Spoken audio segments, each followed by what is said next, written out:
প্রিয় ছাত্রছাত্রীরা, আশা করি তোমাদের অঙ্ক পরীক্ষা খুবই ভালো হয়েছে। আমি বলেছিলাম আমি তোমাদের অঙ্ক প্রশ্নগুলোর সমাধান করে দেবো, যাতে তোমাদের খুবই সুবিধা হয় অঙ্কগুলো মিলিয়ে নিতে এবং তোমরা সবাই বুঝতে পারো কে কটা ঠিক উত্তর করেছো। আমি মেনলি এমসিকিউ গুলো এবং শর্ট প্রশ্নগুলো আলোচনা করব। তাহলে চলো আর দেরি না করে চটপট উত্তরগুলো দেখে নেওয়া যাক। আমি প্রথমেই তোমাদের এমসিকিউ প্রশ্নগুলোর সমাধান করে দেবো, দেখো ভালো করে। প্রথমেই দেখো একের অঙ্কটা, 5টি পদযুক্ত একটি সেটের সম্বন্ধের সংখ্যা, এটা কত হয় 2 টু দি পাওয়ার 5 স্কোয়ার, অর্থাৎ 2 টু দি পাওয়ার 25, মানে অপশন ডি।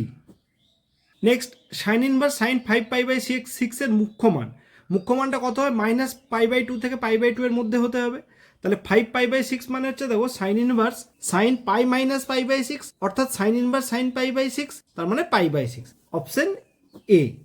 একটি তৃতীয় ক্রমের বর্গ ম্যাট্রিক্স হলে ডিটারমিনেন্ট কে এর মান হবে, এটা খুবই সহজ, কে কিউব ডিটারমিনেন্টে, অর্থাৎ অপশন সি। নেক্সট, চারেরটা দেখো, ইন্টিগ্রেশন 0 টু x, এই ইন্টিগ্রেশনটা সমান এটা হলে fx এর মান হবে, এখানে দেখো অপশন ডি, এটা বসালে ডান পক্ষ বাম পক্ষটা সমান হবে। নেক্সট, অপশন 5, 0 টু পাই মড cos x dx এর মান, এটা খুবই সহজ অঙ্ক, এটা হয়ে যাবে 2, অর্থাৎ অপশন ডি। অবকল সমীকরণ, এটার ক্রমঘাত, দেখো এটাকে যদি আমরা একটু লসাগু করে নিই, দেখো এখানে তাহলে y dy dx সমান, দেখো dy dx এর হোল স্কোয়ার প্লাস c হবে, অর্থাৎ এটা ক্রমটা হচ্ছে 1, ঘাতটা হয়ে যাচ্ছে 2, অর্থাৎ অপশন এ। নেক্সট, 7এর অঙ্কটা দেখো, dy dxটা দিয়ে দিয়েছে, d2y dx2 এর মানটা কত হবে। দেখো এটা x এর রেসপেক্টে ডেরিভেটিভ করলে দেখো কি হবে, নিচেটা x স্কোয়ার হয়ে গেল, উপরটা y derivative dy dx into x minus y হয়ে যাবে।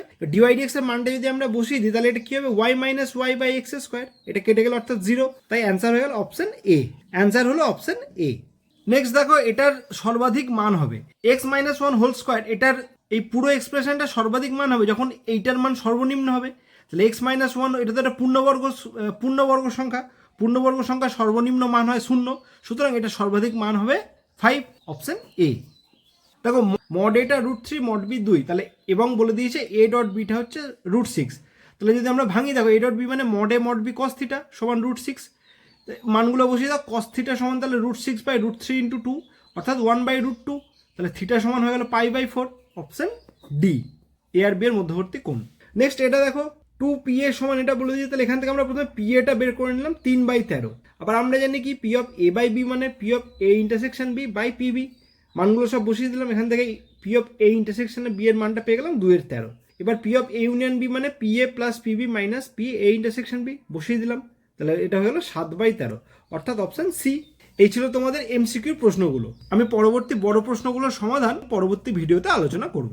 বন্ধুরা, আশা করি ভিডিওটা তোমাদের জন্য খুবই হেল্পফুল হয়েছে। ভালো লাগলে অবশ্যই লাইক করো, সেই সঙ্গে সবার সঙ্গে শেয়ার করো। চ্যানেলে নতুন এসে থাকলে সাবস্ক্রাইব করতে ভুলো না, কেননা আমি এরকমই সব দরকারি টপিকে ভিডিও বানাতেই থাকি। খুব তাড়াতাড়ি আমি পরবর্তী ভিডিও নিয়ে হাজির হব। সবাই খুব ভালো থাকবে, টেক কেয়ার।